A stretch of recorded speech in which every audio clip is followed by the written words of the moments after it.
All right, so I know a lot of people were looking forward to starting this series in Revelation. I've had a lot of questions about it, and I'm certainly going to get more questions about it, I'm sure. But if you do have any questions, I'm going to direct you actually to the elders. Go talk to them about it.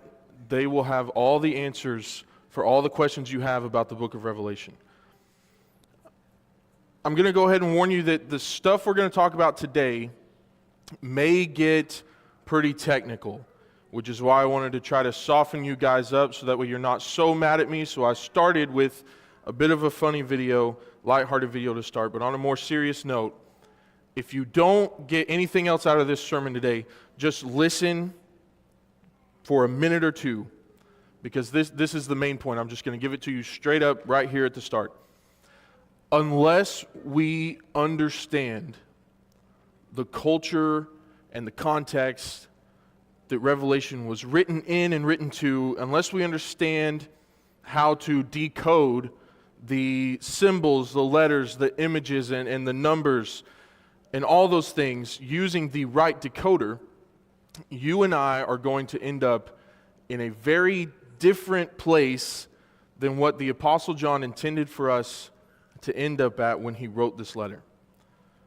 Over the next probably several years, once a month as we study Revelation, I'm going to do my best to be as concise and direct and simple as possible, because I'm sure most of us would agree that Revelation, we all have these thoughts about it. It's intimidating.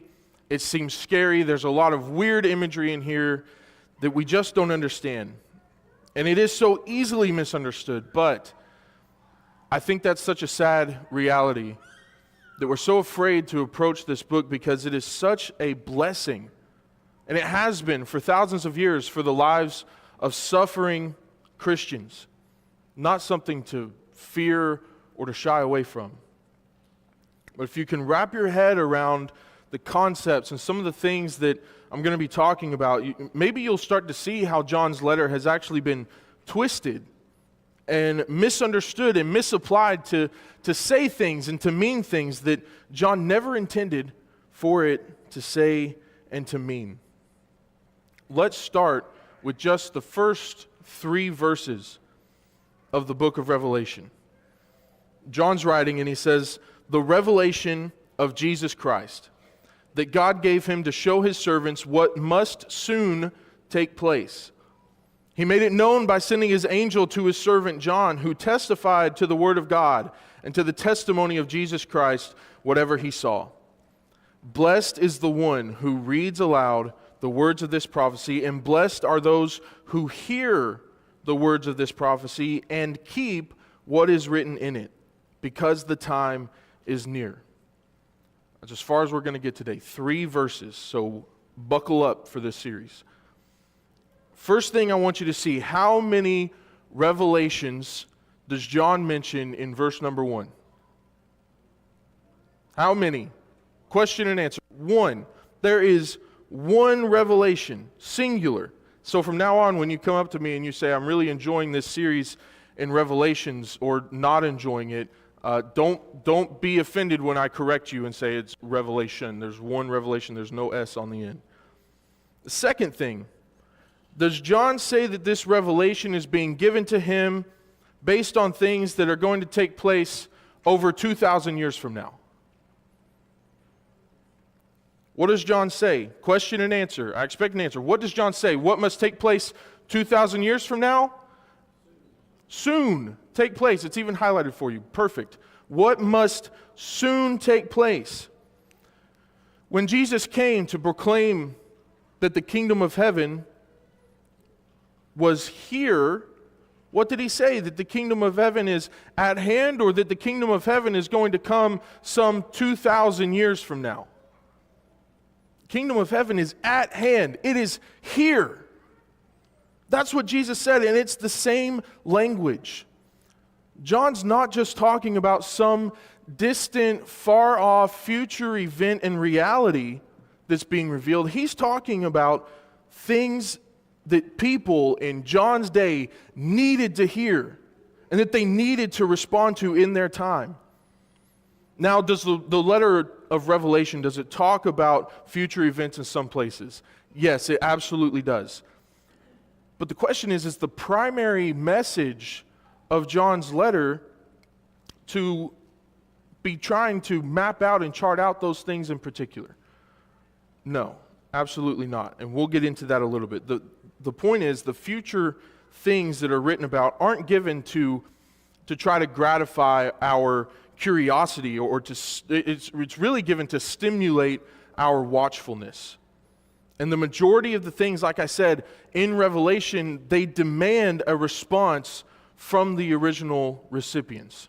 And we'll talk about that more in just a few minutes. But it leads us to our actual point. First point for today.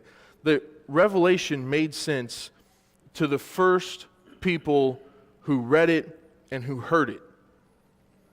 Those that John was writing to in first century Asia Minor, in modern day Turkey, they understood perfectly well everything that John was saying. This all would have made complete sense in the world that they were familiar with.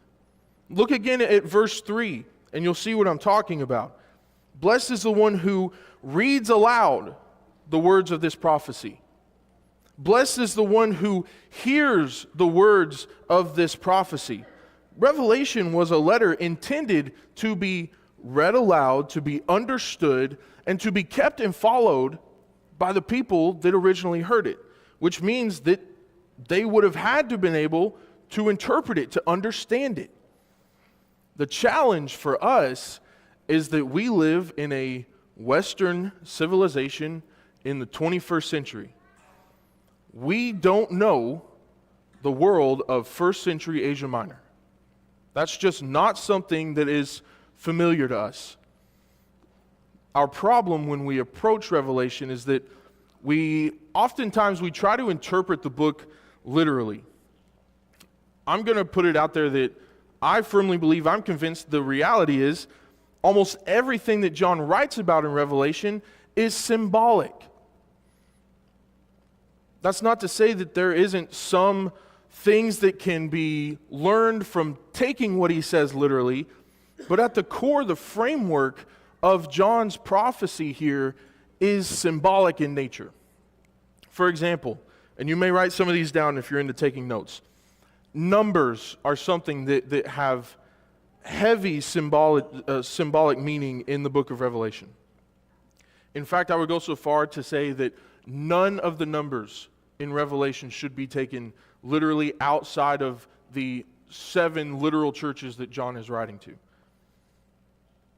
Certain numbers are used over and over again. We see the number 12 come up pretty often, and it's multiples like 144,000. Maybe you've heard of that number before from Revelation.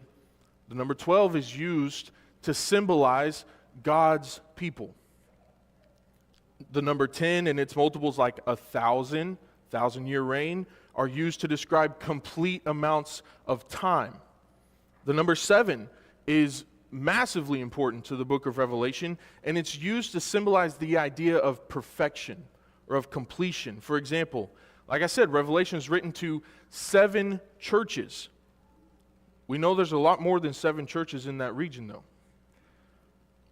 It's really a picture of the entire church, of the whole church, not only in Asia Minor, but in the whole world.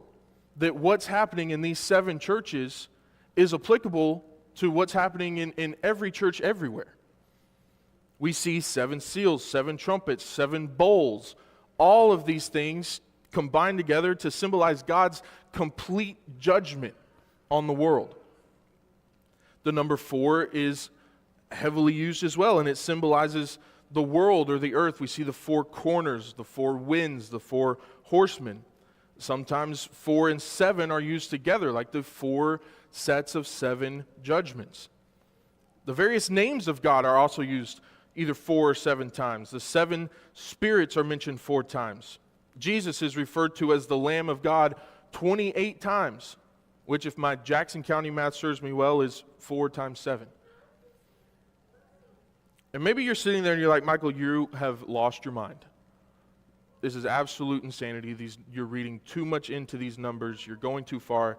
And you know what? Sure, I'll concede that I have probably lost my mind trying to read and understand the book of Revelation. But when you see these things over and over and over again, you start to wonder if there's not something else going on in the writing of this letter. And you start to see this picture unfolding of what God has done to redeem his people, and of the spiritual reality that exists that we can't see with our physical eyes. You start to realize that nothing that God has done has been haphazardly put together, or nothing is coincidental here. Everything that you find in Scripture is purposeful and planned, and that is no different when you look at the book of Revelation. But it's not just the numbers. Of course, there's a lot of other imagery as well with beasts and all these other things. Right out of the gate, it's filled with symbolism and frightening scenes. You see in chapter 1, you'll hear about a man with white robes, with a face that's shining like the sun, fiery red eyes, a dagger or a sword coming out of his mouth. That's insane to try to picture in our minds. You read about these 4 horsemen with all these different colors that come to the earth, and they absolutely decimate everything. You see beasts with 10 horns and 7 heads, not to be outdone by the red dragon with 10 horns and 7 heads. You see the centerpiece of the whole letter is about a lamb that looks like it's been slain. It's beaten and bloodied and persecuted and has been slaughtered, which, by the way, that lamb also has 7 eyes and 7 horns. So understandably so, the book can be hard to understand. And the reason I'm going through all this effort to set this up is because, like I said, if you take off into Revelation and you are just a hair off, you're a single degree off, like flying a plane, you're going to end up somewhere very different than where the Apostle John intended for the people to end up when they first read it. Let me just give you an example. Let's go through a little exercise and see what you can come up with. I'm going to describe an image with words, and you try to picture it in your minds. I looked up, and I saw what looked like a comet coming to the earth. Blue and red, flaming tail, it encased the circle. Inside of the circle was a double-sided dagger surrounded by 3 stars, one to the left, one to the right, and one above. And then I heard a loud voice shout, "Tighten up." Is this what you saw? So here's my point. Someone who isn't a Titans fan, who doesn't live in Middle Tennessee and goes to all the gas stations that we go to, would never understand what I was talking about. They wouldn't be able to picture that in their minds so clearly. Certainly someone not in another country 2,000 years from now. So in the same way, someone in the 21st century really struggles to understand what was going on in first century culture and in that context. And so we have to immerse ourselves in it to try to understand it. And that's really going to be the challenge when we get to the letters to the 7 churches, is to immerse ourselves in that culture, in those cities, to understand what John's writing about. And we'll do our best to understand the message there. So here's the reality. The letter was written in such a way that members of the first church, the first churches in the first century, could hear it read in a group setting and understand what was being said and respond to it the way that John intended to them to respond to it. Which means we today have to be very careful not to overcomplicate the message. Many first century listeners would not have had enough education to even read the letter for themselves. So they had to hear it. They had to be able to hear it read to them and understand it and apply it to their lives in their context. They didn't have charts in their hands. They didn't have Facebook and TikTok and Twitter and everybody trying to reinterpret things for them. They didn't have commentaries and Bible search software. All they had was the Word. All they had was the letter that John wrote and the Old Testament canon of Scripture. And that might make you think, well, then we should just be able to read it and to understand it. What's the big deal? How come we can't just take the text and read it and understand it that easily?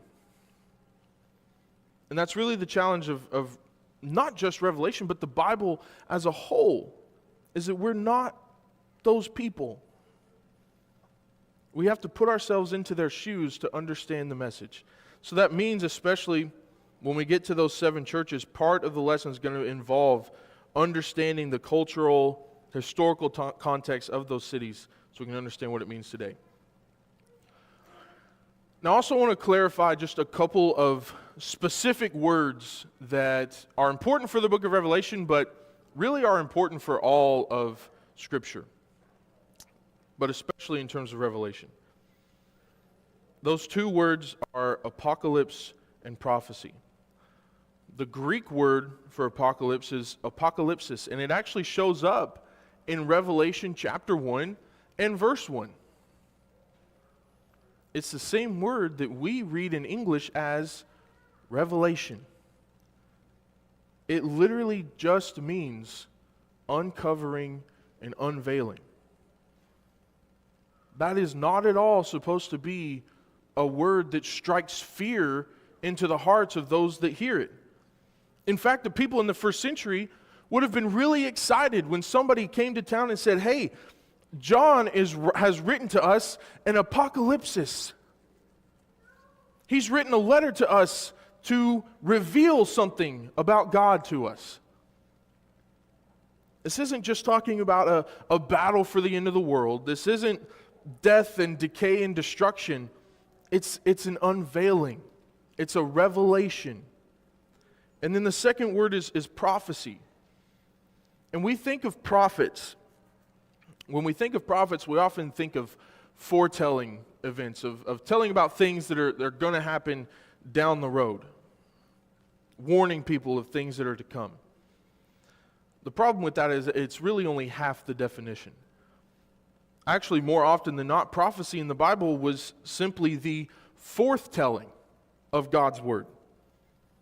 There's a book called Reverse Thunder by a guy named Eugene Patterson that was really helpful in my study of Revelation so far. But here's what Mr. Patterson says about the word prophecy.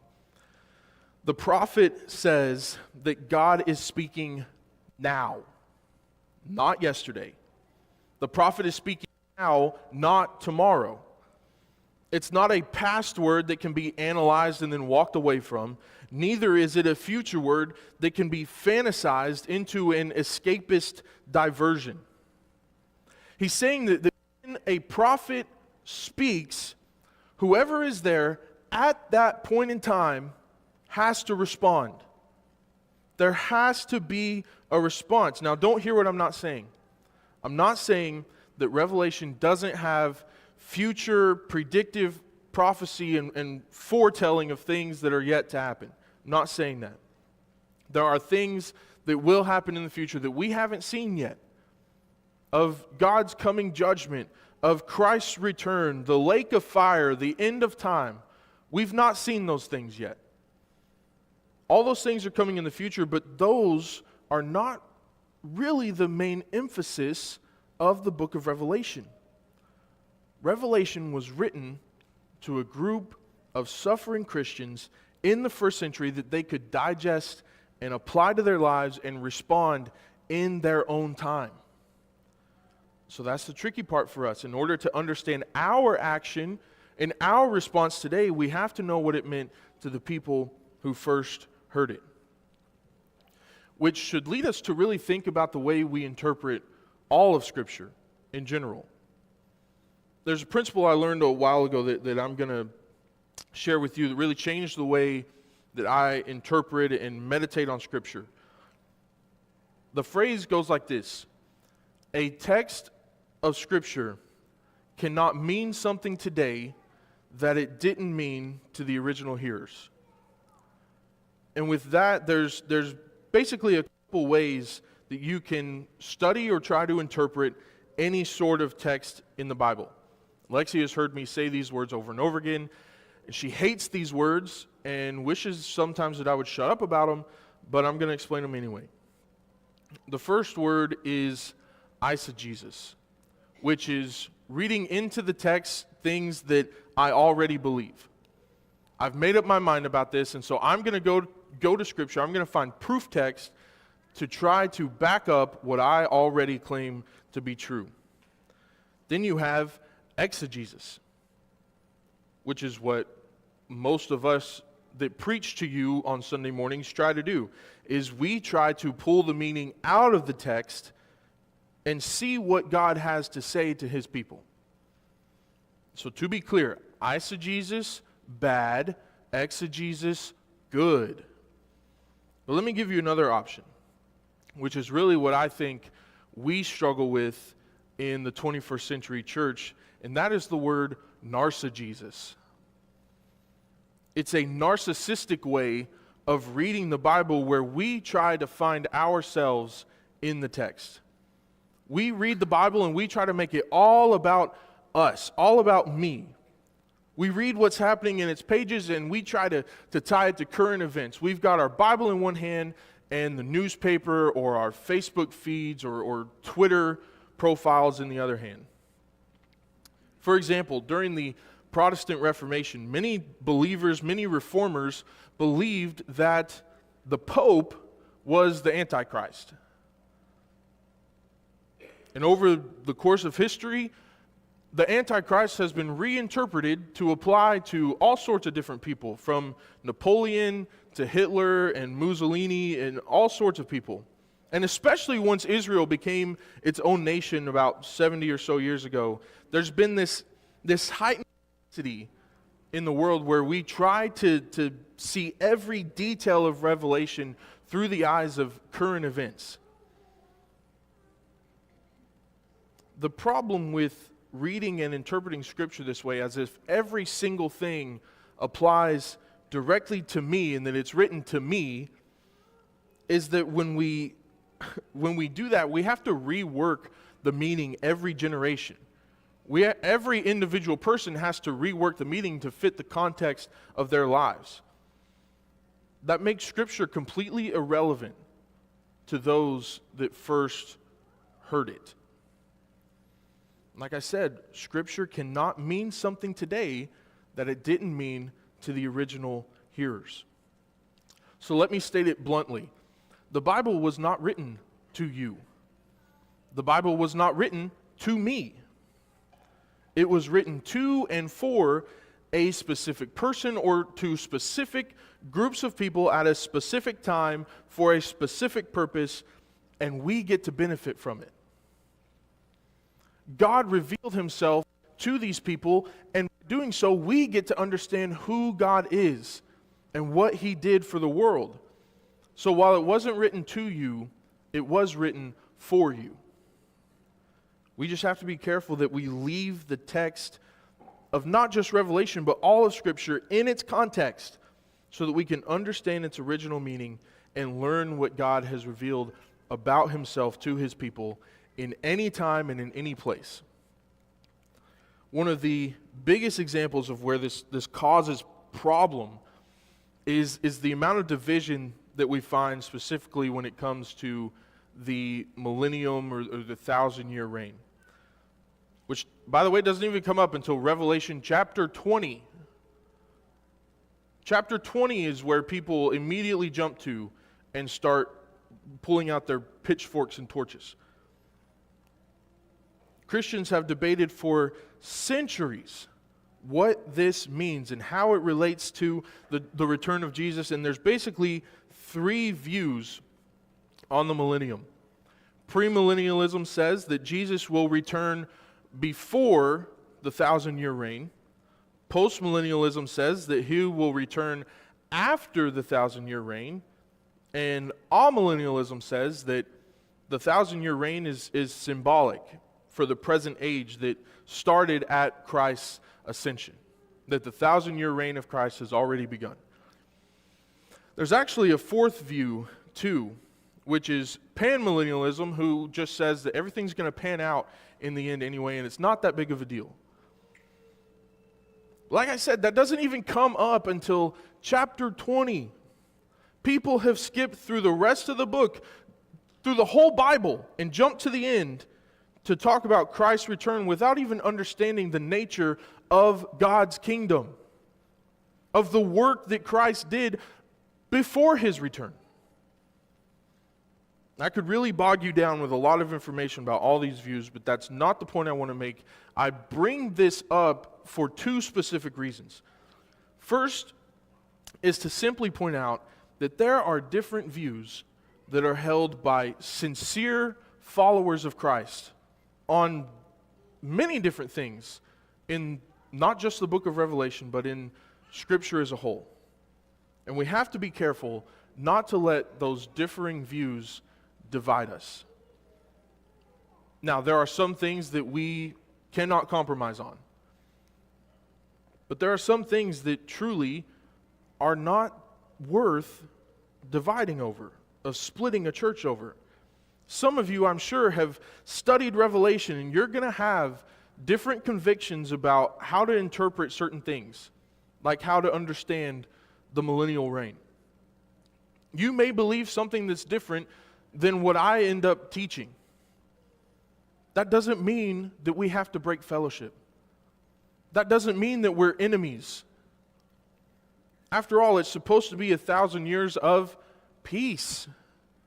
The irony is the topic has caused so much division for Christians that we let our personal convictions get the better of us, and it causes us to miss the whole point. Which is the second point I want to make, that if you spend your time in Revelation and all you're focused on is trying to chart out the second coming of Christ, then you've missed the whole point.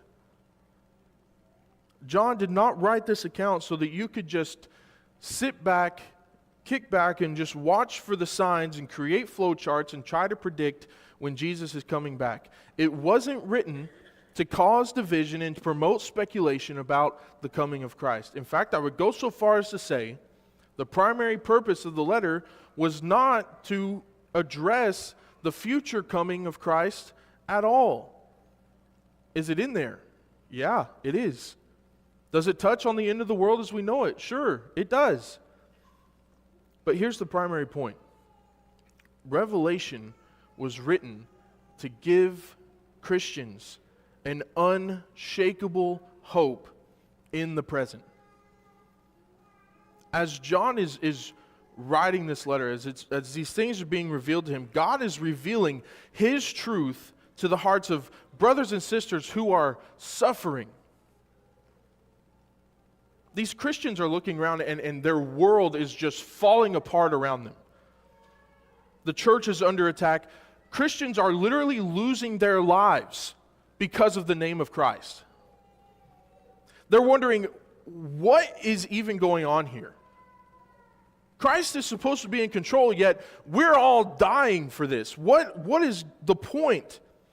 Does God even see our tears? Does he hear our prayers? Why does it look like the world and our enemies are winning? Are we not supposed to be the victors? What's happening here? And the Apostle John is chosen to reveal a message to these Christians, to tell them that things are not what they seem. That while it looks like the world and the beast and the enemy, the adversary is winning, that God has already won. And so over the next many months, we're going to unpack this letter, this revelation of Jesus Christ that God gave to his servant John. And during our time in this book, I could try to uncover and explain every detail and all the images. I could show you the meaning behind all the imagery, and I can work to unveil every single mystery that we find in Revelation. But at the end of it, if we come to the close of this study and you are still obsessed with flowcharts and maps and trying to predict the second coming, if you're still going to put your trust in the world and to pursue everything that culture tells you to pursue, sex, money, power, and success, and possessions, and comfort, and status, if we get to the end of Revelation and your perspective on life has not been completely changed by the message, then you've missed the point and I have failed miserably. The real message of Revelation is this: do not get tied up trying to predict the return of Christ. And don't get distracted by the things that the world is trying to offer you. Let me go ahead and just spoil the whole thing and do what I said you shouldn't do, and we're going to skip right to the end. Revelation 21, verses 3 through 4. I heard a loud voice from the throne. Look, God's dwelling is with humanity, and He will live with them. They will be His people, and God Himself will be with him and will be their God. He'll wipe away every tear from their eyes. Death will be no more. Grief, crying, and pain will be no more, because the previous things have passed away. So get this. Everyone, every single Christian who is walking through difficult struggles, through whatever health battles that you're going through, everyone who loses a loved one, anyone who suffers, especially for the name of Christ, is represented in this letter. It's a letter that reminds us that Christ is indeed in control, that Christ has in fact conquered all, and that Christ's kingship is not just a future reality, that Christ is reigning right now. He hears your cries. He sees your tears. And one day He is going to return. He's coming to consummate His kingdom and will personally wipe away all the tears from your eyes. All the pain, all the hurt will be gone. Death will be no more. The new will come, and we will all live together in unity, in perfect harmony, basking in the glory of God forever and ever. Amen. So whatever encouragement you need for the difficulties of life, now is the time to come forward. Lift your voice and sing and praise our God together as we stand and sing.